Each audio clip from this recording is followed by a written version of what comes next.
ओम शांति। 2 जनवरी 2026 के ईश्वरीय महावाक्य।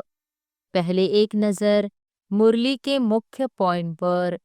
बाबा ने कहा, देह अभिमान के कारण ब्राह्मणों में भी मतभेद आ जाते हैं, जिससे पद घट जाता है।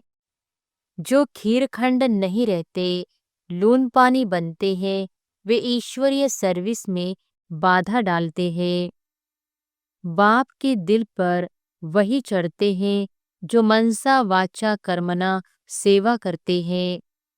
श्रीमत पर चलने वाले ही विजय माला के दाने बनते हैं, बाकी प्रजा में चले जाते हैं। और फिर बाबा ने कहा, इस समय ब्राह्मण कुल में दैवी गुणों की धारणा करनी है। शिव और शंकर अलग अलग है। शिव बाप है, शंकर देवता है। शिव बाबा संगम पर आते हैं, हेल और हेविन के बीच स्वर्ग की स्थापना के लिए। जितना पुरुषार्थ उतना ऊंचा पद, पढ़ाई पर ही सारा मदार है। और फिर लास्ट में बाबा ने कहा, ईश्वरीय फैमिली में रहकर भविष्य की दैवी फैमिली की तैयारी कर रहे हो। ऑलराउंडर बनना जरूरी है। हर छोटी बड़ी सेवा भी ईश्वरीय सेवा है। योग कम होने से खुशी कम होती है और धारणा घट जाती है। संगम युग पर ही बंधन मुक्त, जीवन मुक्त स्थिति का अनुभव करना है। और अब सुनते हैं महावाक्यों को विस्तार से। मुरली का सार। मीठे बच्चे, तुम्हें आपस में बहुत बहुत रूहानी स्नेह से रहना है। कभी भी मतभेद में नहीं आना है। प्रश्न है, हर एक ब्राह्मण बच्चे को अपने दिल से कौन सी बात पूछनी चाहिए? उत्तर है, अपने दिल से पूछो, मैं ईश्वर की दिल पर चढ़ा हुआ हूँ। मेरे में दैवी गुणों की धारणा कहाँ तक है? मैं ब्राह्मण ईश्वरीय सर्विस में बाधा तो नहीं डालता। सदा खीरखंड रहता हूँ। हमारी आपस में एक मत है। मैं सदा श्रीमत का पालन करता हूँ। गीत है, भोलेनाथ से निराला कोई और नहीं। ओम शांति।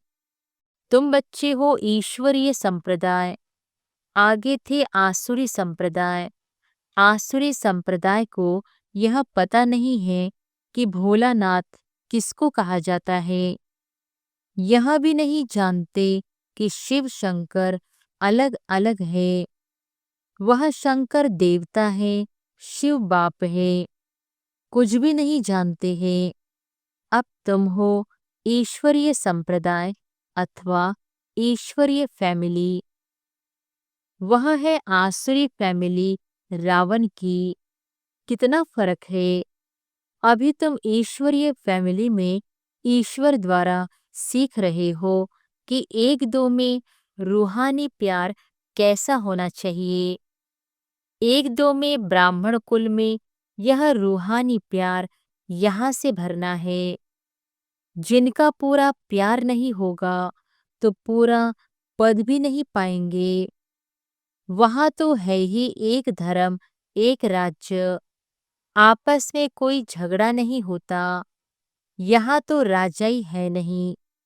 ब्राह्मणों में भी देह अभिमान होने कारण मतभेद में आ जाते हैं। ऐसे मतभेद में आने वाले सजाएं खाकर फिर पास होंगे। फिर वहाँ एक धर्म में रहते हैं तो वहाँ शांति रहती है। अब उस तरफ है आसुरी संप्रदाय व आसुरी फैमिली टाइप। यहाँ है ईश्वरीय फैमिली टाइप। भविष्य के लिए दैवी गुण धारण कर रहे हैं। बाप सर्वगुण संपन्न बनाते हैं, सब तो नहीं बनते हैं। जो श्रीमत पर चलते हैं वही विजयमाला का दाना बनते हैं, जो नहीं बनेंगे वह प्रजा में आ जाते हैं। वहाँ तो डीटी गवर्नमेंट है, 100% प्योरिटी, पीस, प्रॉस्पेरिटी रहती है। इस ब्राह्मण कुल में अभी दैवी गुण धारण करने हैं। कोई तो अच्छी रीति दैवी गुण धारण करते दूसरों को कराते रहते हैं। ईश्वरीय कुल का आपस में रूहानी स्नेह भी तब होगा जब देही अभिमानी होंगे, इसलिए पुरुषार्थ करते रहते हैं। अंत में भी सबकी अवस्था एक रस एक जैसी तो नहीं हो सकती है, फिर सजाएं खाकर पद भ्रष्ट हो पड़ेंगे, कम पद पा लेंगे।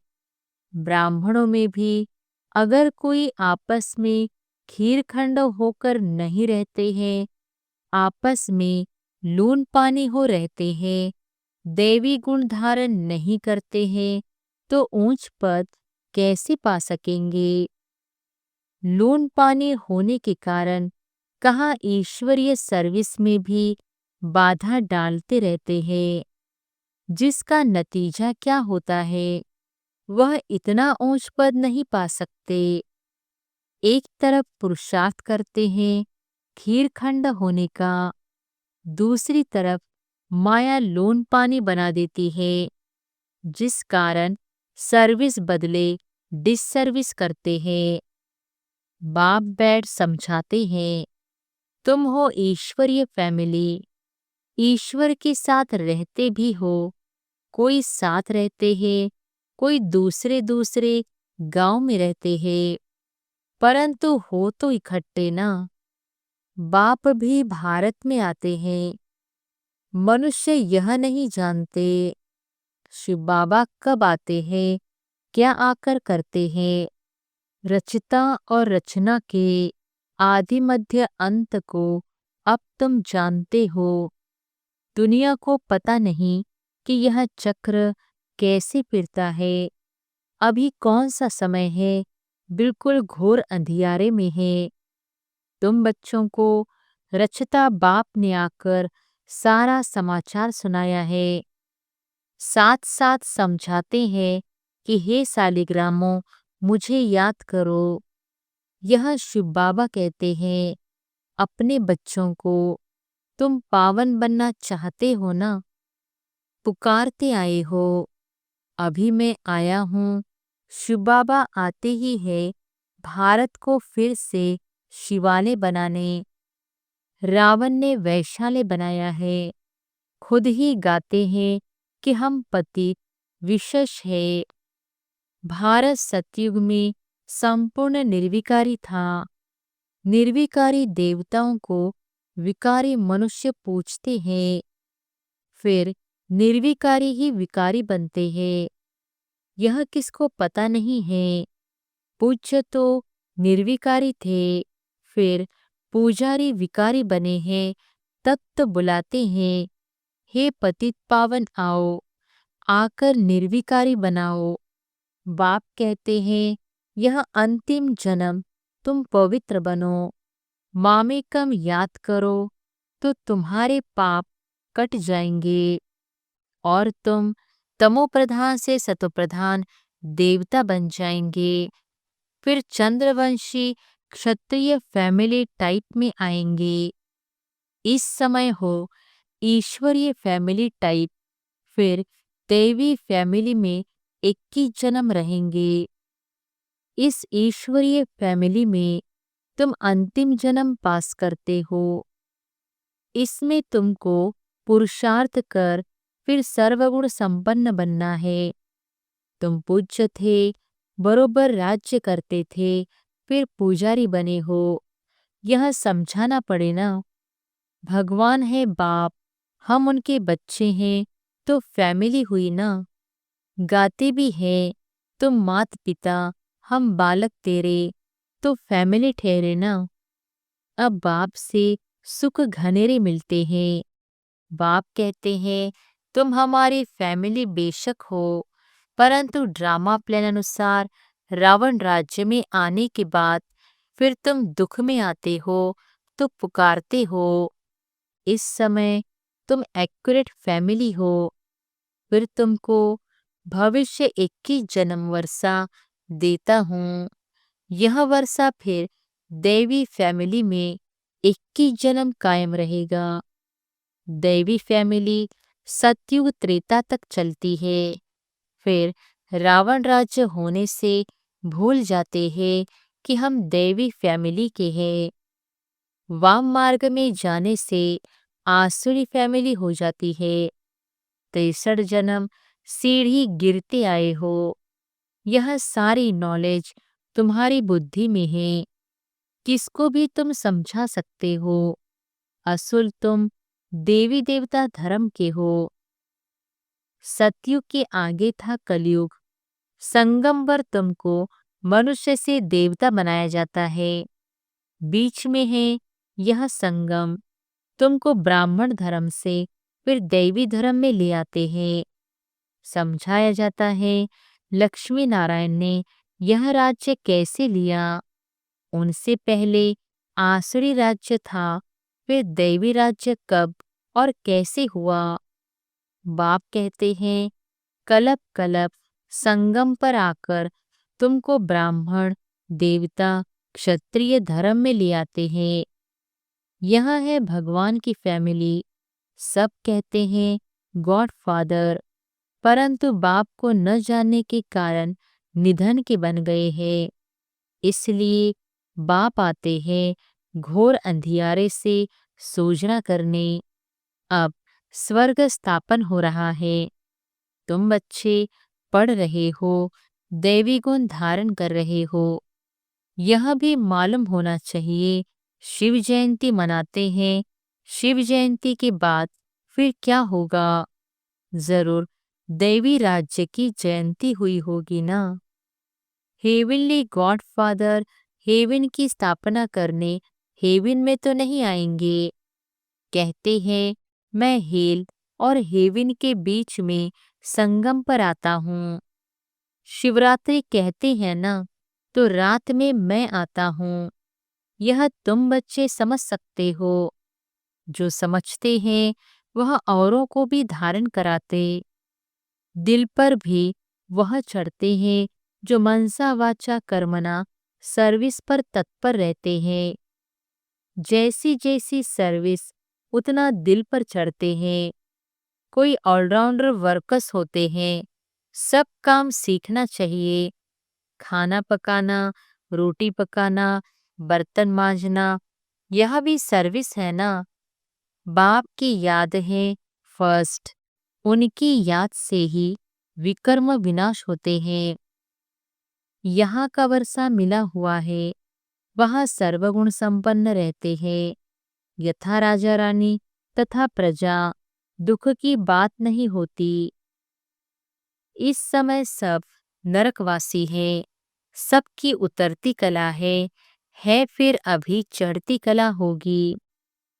बाप सबको दुख से छुड़ाए सुख में ले जाते हैं। इसलिए बाप को लिबरेटर कहा जाता है। यहाँ तुमको नशा रहता है। हम बाप से वर्षा ले रहे हैं, लायक बन रहे हैं। लायक तो उनको कहेंगे जो औरों को राजाई पद पाने लायक बनाते हैं। यह भी बाबा ने समझाया, पढ़ने वाले तो बहुत आएंगे। ऐसे नहीं कि सब 84 जन्म लेंगे। जो थोड़ा पढ़ेंगे वह देरी से आएंगे, तो जन्म भी कम होंगे ना। कोई 80, कोई 82, कौन जल्दी आते कौन पीछे आते। सारा मदार पढ़ाई पर है। साधारण प्रजा पीछे आएगी। उन्हों के 84 जन्म हो न सके। पीछे आते रहते हैं। जो बिल्कुल लास्ट में होगा वह त्रेता अंत में आकर जन्म लेगा। फिर वाम मार्ग में जाते हैं। उतरना शुरू हो जाता है। भारतवासियों ने कैसे 84 जन्म लिए हैं, उनकी यह सीढ़ी है। यह गोला है ड्रामा के रूप में। जो पावन थे वही अब पतित बने हैं। फिर पावन देवता बनते हैं। बाप जब आते हैं तो सबका कल्याण होता है, इसलिए इसको ऑस्पिशियस युग कहा जाता है। बलिहारी बाप की है जो सबका कल्याण करते हैं। सतयुग में सबका कल्याण था, कोई दुख नहीं था। यह तो समझाना पड़े कि हम ईश्वरीय फैमिली टाइप के हैं। ईश्वर सबका बाप है। यहाँ ही तुम मात पिता गाते हो, वहाँ तो सिर्फ फादर कहा जाता है। यहाँ तुम बच्चों को माँ बाप मिलते हैं, यहाँ तुम बच्चों को एडॉप्ट किया जाता है। फादर क्रिएटर है तो मदर भी होगी, नहीं तो क्रिएशन कैसे होगी। हेवनली गॉड फादर कैसे हेवन स्थापन करते हैं, यह न भारतवासी जानते हैं न विलायत वाले ही जानते हैं। अभी तुम जानते हो। नई दुनिया की स्थापना और पुरानी दुनिया का विनाश तो जरूर संगम पर ही होगा। अभी तुम संगम पर हो। अभी बाप समझाते हैं, मामेकम याद करो। आत्मा को याद करना है, परमपिता परमात्मा को। आत्मा और परमात्मा अलग रहे बहुकाल। सुंदर मेला कहाँ होगा? सुंदर मेला जरूर यहाँ ही होगा। परमात्मा बाप यहाँ आते हैं, इसको कहा जाता है कल्याणकारी सुंदर मेला। जीवन मुक्ति का वर्षा सबको देते हैं। जीवन बंध से छूट जाते हैं। शांति धाम तो सब जाएंगे, फिर जब आते हैं तो सतोप्रधान रहते हैं। धर्म स्थापन अर्थ आते हैं। नीचे जब उनकी जनसंख्या बढ़े तब राजाई के लिए पुरुषार्थ करे, तब तक कोई झगड़ा आदि नहीं रहता। सतोप्रधान से रजो में जब आते हैं तब लड़ाई झगड़ा शुरू करते हैं। पहले सुख फिर दुख, अब बिल्कुल ही दुर्गति को पाए हुए हैं। इस कलयुगी दुनिया का विनाश, फिर सतयुगी दुनिया की स्थापना होनी है। विष्णुपुरी की स्थापना कर रहे हैं ब्रह्मा द्वारा। जो जैसा पुरुषार्थ करते हैं उस अनुसार विष्णुपुरी में आकर प्रारब्ध पाते हैं। यह समझने की बहुत अच्छी अच्छी बातें हैं। इस समय तुम बच्चों को बहुत खुशी होनी चाहिए कि हम ईश्वर से भविष्य 21 जन्मों का वर्षा पा रहे हैं। जितना पुरुषार्थ कर अपने को एक्यूरेट बनाएंगे, तुम्हें एक्यूरेट बनना है। घड़ी भी लीवर और सिलेंडर होती है ना। लीवर बहुत एक्यूरेट होती है। बच्चों में कई एक्यूरेट बन जाते हैं, कई अनएक्यूरेट हो जाते हैं, तो कम पद हो जाता है। पुरुषार्थ करके एक्यूरेट बनना चाहिए। अभी सब एक्यूरेट नहीं चलते। तदबीर कराने वाला तो एक ही बाप है। तकदीर बनाने की पुरुषार्थ में कमी है, इसलिए पद कम पाते हैं। श्रीमत पर न चलने के कारण, आसुरी गुण न छोड़ने कारण, योग में न रहने कारण यह सब होता है। योग में नहीं है तो फिर जैसे पंडित, योग कम है इसलिए शिव बाबा तरफ लव नहीं रहता, धारणा भी कम होती है, वह खुशी नहीं रहती, शक्ल ही जैसे मुर्दे मिसल रहती है। तुम्हारे फीचर्स तो सदैव हर्षित रहने चाहिए, जैसे देवताओं के होते हैं। बाप तुमको कितना वर्षा देते हैं। कोई गरीब का बच्चा साहूकार के पास जाए तो उनको कितनी खुशी होगी। तुम बहुत गरीब थे, अब बाप ने एडॉप्ट किया है तो खुशी होनी चाहिए। हम ईश्वरीय संप्रदाय में नहीं हैं तो क्या किया जा सकता है। पद भ्रष्ट हो जाता है, पटरानी बनते नहीं। बाप आते ही हैं पटरानी बनाने। तुम बच्चे किसको भी समझा सकते हो कि ब्रह्मा विष्णु शंकर तीनों हैं शिव के बच्चे। भारत को फिर से स्वर्ग बनाते हैं ब्रह्मा द्वारा, शंकर द्वारा पुरानी दुनिया का विनाश होता है। भारत में ही बाकी थोड़े बचते हैं। प्रलय तो होती नहीं, परंतु बहुत खलास हो जाते हैं, तो जैसे कि प्रलय हो जाती है। रात दिन का फर्क पड़ जाता है। वह सब मुक्तिधाम में चले जाएंगे। यह पतित पावन बाप का ही काम है। बाप कहते हैं, देही अभिमानी बनो, नहीं तो पुराने संबंधी याद पड़ते रहते हैं। थोड़ा भी है, फिर भी बुद्धि जाती रहती है। नष्टो मोहा है नहीं, इसको व्यभिचारी याद कहा जाता है। सद्गति को पा न सके, क्योंकि दुर्गति वालों को याद करते रहते हैं। अच्छा, मीठे मीठे सिकिलधे बच्चों प्रति मात पिता बाप दादा का याद प्यार और गुड मॉर्निंग। रूहानी बाप की रूहानी बच्चों को नमस्ते। धारणा के लिए मुख्य सार। पहले पॉइंट, बाप दादा के दिल पर चढ़ने के लिए मनसा वाचा कर्मना सेवा करनी है। एक्यूरेट और ऑलराउंडर बनना है। दूसरी पॉइंट, ऐसा देही अभिमानी बनना है जो कोई भी पुराने संबंधी याद न आए। आपस में बहुत बहुत रूहानी प्यार से रहना है। लोन पानी नहीं होना है। वरदान है, विश्व परिवर्तन के श्रेष्ठ कार्य में अपनी अंगुली देने वाले महान सो निर्माण भव। विश्व परिवर्तन के श्रेष्ठ कार्य में अपनी अंगुली देने वाले महान सो निर्माण भव। जैसे कोई स्थूल चीज बनाते हैं तो उसमें सब चीजें डालते हैं।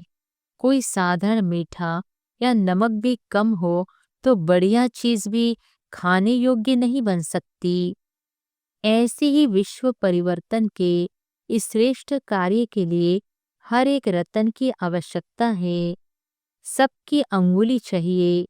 सब अपनी अपनी रीति से बहुत बहुत आवश्यक श्रेष्ठ महारथी है। इसलिए अपने कार्य की श्रेष्ठता के मूल्य को जानो। सब महान आत्माएं हो, लेकिन जितने महान हो उतने निर्माण भी बनो।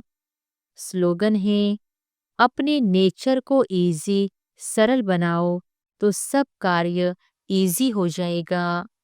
अव्यक्त इशारे।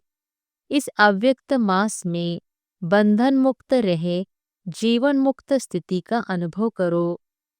जीवन में रहते समय नाजुक होते परिस्थितियां, समस्याएं, वायुमंडल डबल दूषित होते हुए भी उसके प्रभाव से मुक्त जीवन में रहते इन सर्व भिन्न भिन्न बंधनों से मुक्त रहना है। एक भी सूक्ष्म बंधन नहीं हो, ऐसा हर एक ब्राह्मण बच्चे को बंधन मुक्त जीवन मुक्त बनना है। संगम युग पर ही इस जीवन मुक्त स्थिति की प्रालब्ध का अनुभव करना है। अच्छा, ओम शांति।